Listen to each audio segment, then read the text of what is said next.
Hello, guys. All right, we're going to do this again. We're going to do this again because I thought that I was recording and obviously I was not recording. So let's get into it, y'all. You clicked on this channel because you're trying to figure out what's happening in the market. Why is everyone living paycheck to paycheck? Why are credit card companies not getting paid? Y'all, I've told y'all before, we have new data that just came in, okay? First of all, welcome back to the channel. I am Vicky Koger, your local realtor here in DC, Maryland, and Virginia. If you have not subscribed, please subscribe, y'all. I told y'all before that we were at 500 subscribers, but as of the recording of this video, February 21st, 2025, we are not quite at 500 subscribers yet. So we are still on our journey to becoming monetized, and we're almost at that first milestone. So thank you so much for those of you who have already subscribed to the channel. But let's get into it. Let's get into the data, guys.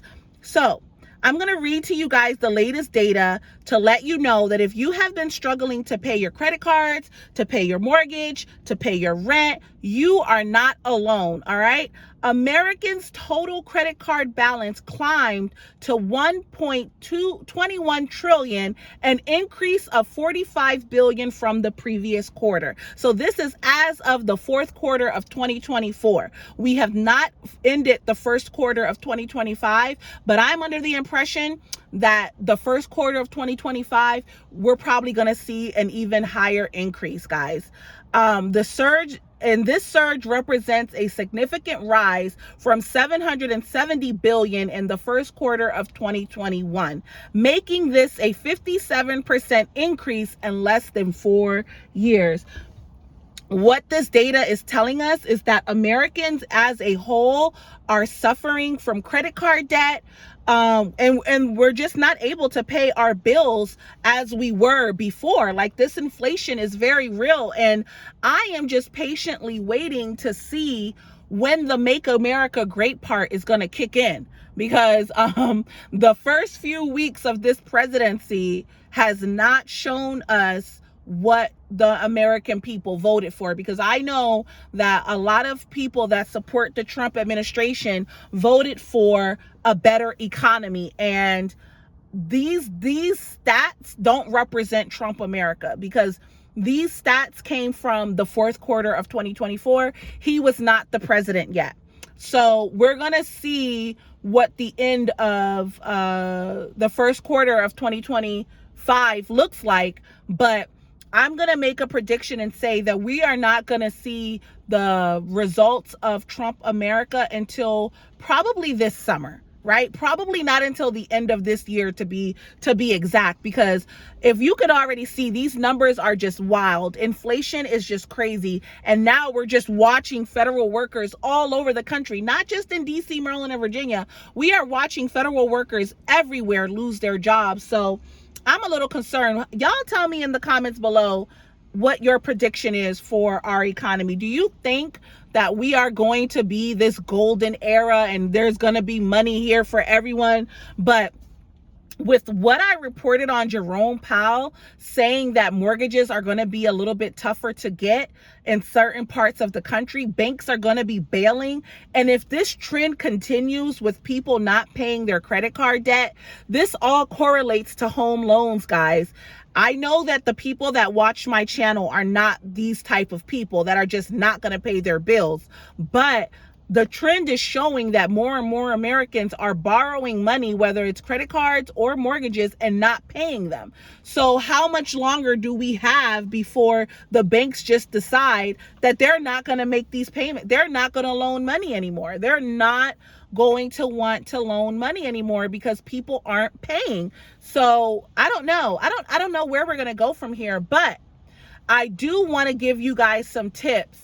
If you are looking to buy a house while managing credit card debt, you'll need to balance both financial goals strategically, okay? So I'm going to share with you guys some tips so that you can get your home loan before everything hits the fan, because it's going to hit the fan. And I think we have a few years left where you can still get a home loan at a reasonable rate, because if things continue on this trajectory, it's going to get very hard to qualify for a home loan. And we already see that builders are building entire communities with new construction that are only for rent.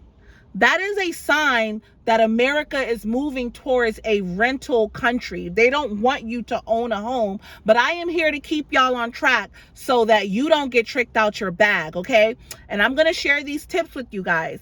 I want you to access your debt to income.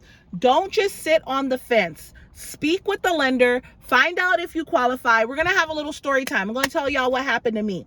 When I bought my house, I was a realtor, self-employed, so 1099. I didn't have a W-2. I was under the impression that I was going to need to be working at least for another 2 years before I could qualify for a home loan, because I had gotten bad advice from the first lender that I spoke to. So that's tip number one.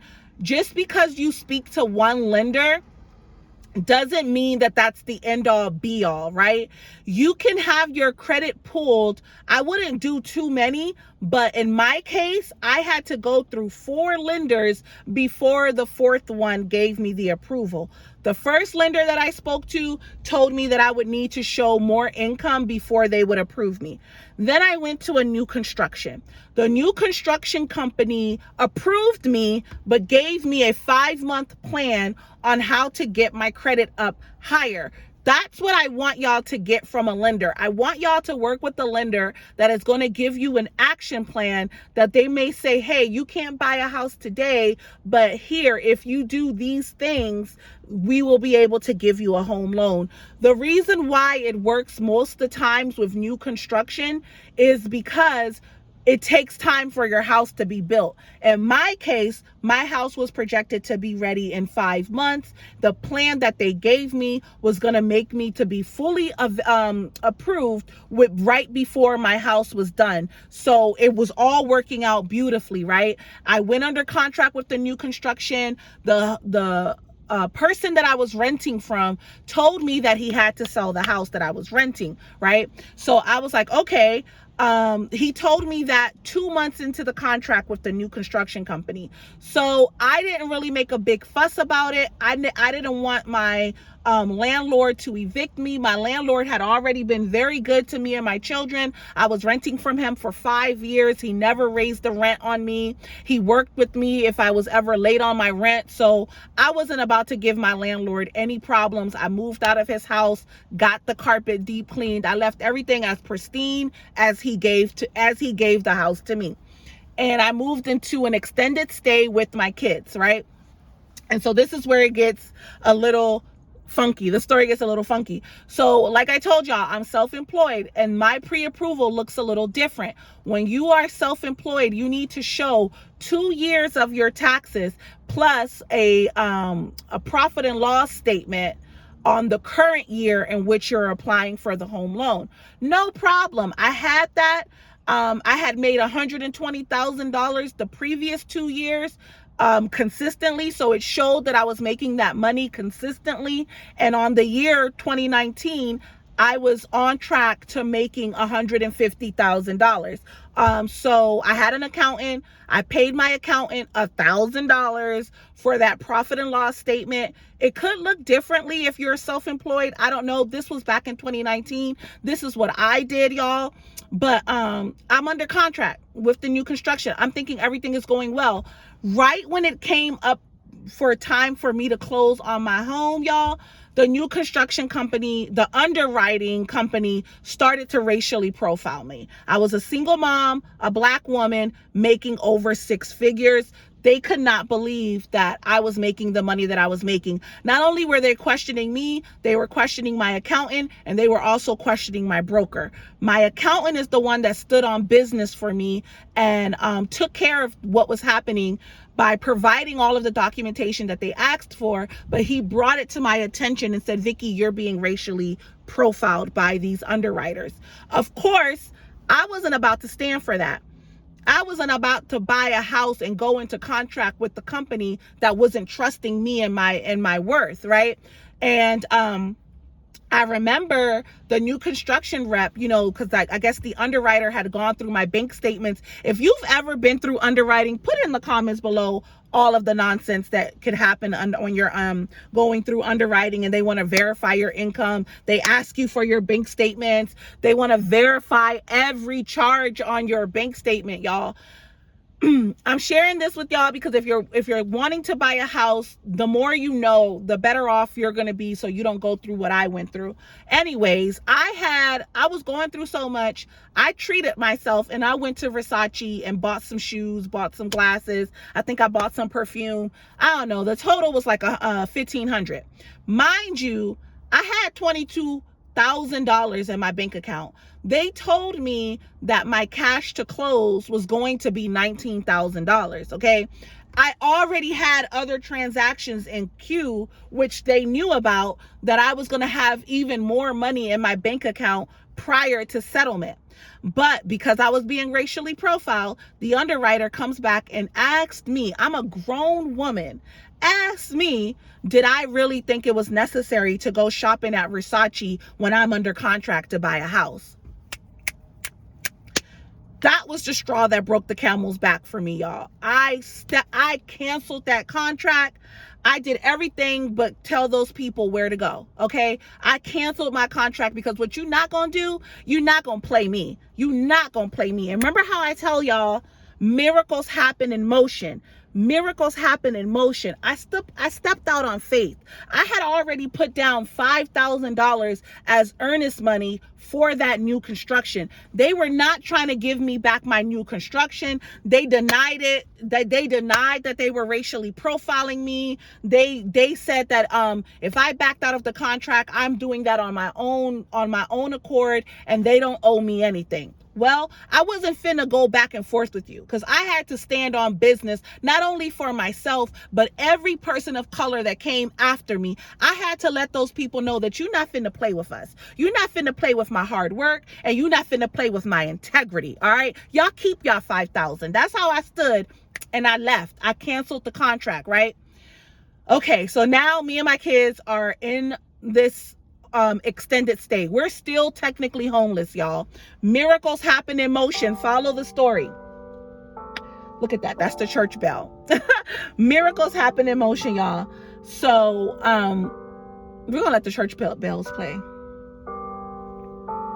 Let me see if my husband has some candy in here, because I'm in his car. He normally does.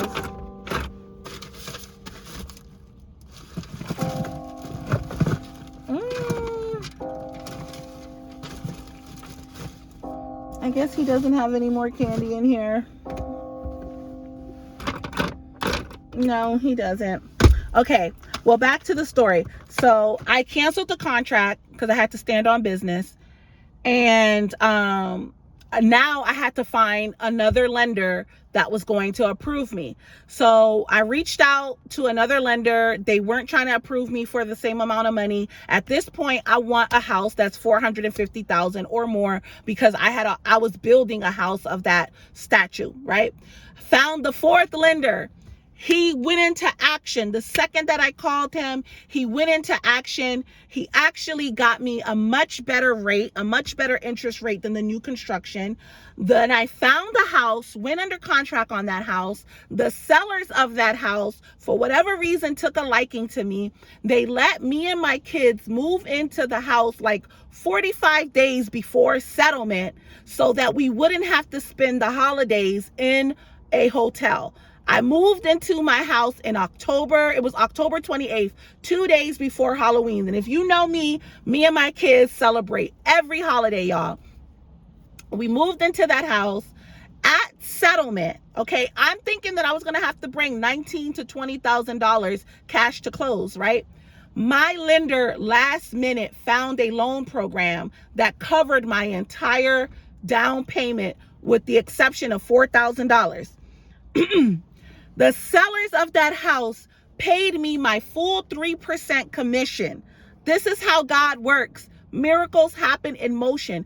Because I did not give up on myself, because I did not allow the bad behavior of that new construction company, because I did not allow how they were treating me, I did not retreat and go into victim mode. God showed up and showed out. I did not pay 1 cent out of pocket to close on my house, and I got money back at settlement for the commission that was due to me because I represented myself as a buyer's agent. All of that happened, guys, because I took action. I spoke to one lender. They said no. I went to a new construction. They did approve me for the home loan. I did everything that they told me to do. And then we got to the finish line when the underwriter started playing games with me, and it was brought to my attention that I was indeed being racially profiled. I made an ethical decision that I was not going to do business with those people, okay? You have to have respect for yourself. If you don't respect yourself, nobody else will. I don't know what happened with that company after me, because they're going to market to everybody. You're not going to know until you're going through the underwriting process. I would love for someone to do more research on the underwriting process based off of ethnicity and based off of if you're single or married, because I had it bad. I was a single mom and a Black woman and a high earner, okay, and self-employed. Baby, I had all the prejudice going up against me. So I overcame that. And I bought my house. When I bought my house in 2019, it was $450,000. Last time I checked how much that home is worth, today it's worth $630,000. When I tell y'all not to get tricked out the bag, this is what I mean. This is why it is worth you doing everything that you can do to get your credit where it needs to be so that you can become a home owner. I promise you that it's going to be worth it. And when you get on the other side, you're going to be so happy that you do what you have to do to get that home loan. So that's the story time. That's my miracle in motion story for today. Let me just share with you guys a couple more tips so that you can take some action from the video, okay? We already talked about how to improve your credit. I want you guys to make sure that you are not the part of America that isn't paying their credit cards off. Pay your credit cards off. Stay below 30%, okay? If you have a $1,000 balance, that means you're only spending $300 a month on that credit card, all right?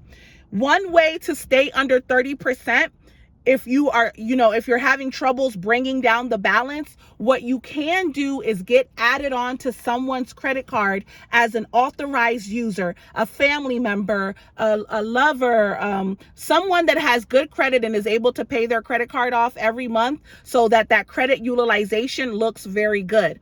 Also, do not close your credit cards when you pay them off, because you want to have that long credit history. It's okay if you bring the balance down to zero, but don't pay them off, okay? What was another tip that I had for you guys? Also, if you are trying to pay down your debt, you can use the snowball effect where you pay off the smallest debt first and continue making the minimum payments on everything else. Once you get that smallest debt paid off, you're going to take that money and put it on to the next debt.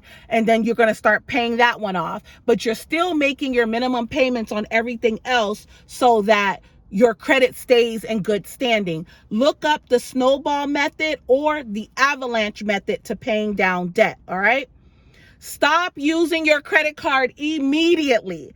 Do not put anything on credit if you are trying to purchase a home. For the rest of the year, you can only buy or pay the bills with the money that you have. I have a client that told me he already owns a house and he, has been going through some job loss and finding new work. And he told me, he said, Vicky, one of the ways that I've been able to stay on top of my mortgage is that he pays his mortgage bi-weekly, right? He didn't know that this was a strategy that's going to help him pay that principal down even quicker. So even though it looks like, he's struggling because he can't make the payment all at once, he's actually helping his mortgage by, his mortgage is like $1,500.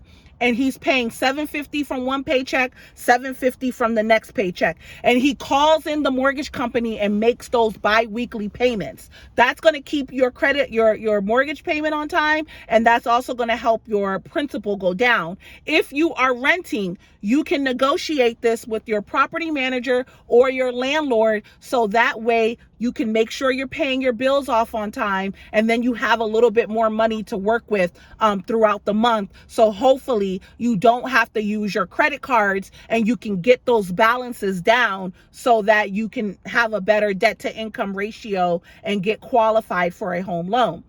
If you don't know, you can call your credit cards and negotiate lower interest rates. Call your credit card companies and ask for a lower interest rate. You would be surprised at how often they would say yes. Because at the end of the day, they want their money. It's the same thing with mortgage companies. They just want their money. Communicate with your credit card companies and see what offers they have for you. Okay, you can also consolidate or transfer your balance. You can do a debt consolidation where you will get a loan to pay off all your credit cards, and then you only have to pay one company. That's what I did. That worked out best for me. But you want to do your research. Sometimes if you speak with your lender, I know that in the beginning with the new construction company, they were very good in helping me to do the debt consolidation and helping me with my student loans and all of those things. So it wasn't all bad with the credit with the new construction company. It was the underwriters of the bank that worked with the new construction that did not work in my favor. But I did do that consolidation, and having that one monthly payment, that changed the game. Also, you can create a budget, of course, cut unnecessary expenses. Bonus tip, and I know y'all are tired of me telling you this, but get a side hustle. You can do things like selling unused items on Facebook Marketplace, or you can pick up extra hours at your job, and this will be able to give you more money to speed up your debt-free journey, okay? But I think we're going to leave it there. We reduced our credit card, improved our credit scores. You can build an emergency fund, get pre-approved before you go house hunting. And guys, if all of that I'm saying sounds like Chinese for you, you need the notes. I'm going to have my contact in the descriptions. You can send me an email. Leave us some comments and stories below of some horror stories that you may have had with an underwriter, or how you're paying off your credit. I just want y'all to take away from today's video that we are not going to be victims, and we are not going to get tricked out of our bag. Just because you're going through a difficult financial time does not mean that you have to stay there. You have the power to control the trajectory of your life. And this is a video that came on your timeline to remind you that you can get it done. If you haven't already, like, subscribe, follow the channel. Change your mind, change your life. Change your mind, change your life. Positive thoughts, a positive life, y'all. Come on, come on, come on. And we're ending that thing with miracles happen in motion. Until we meet again, bye-bye.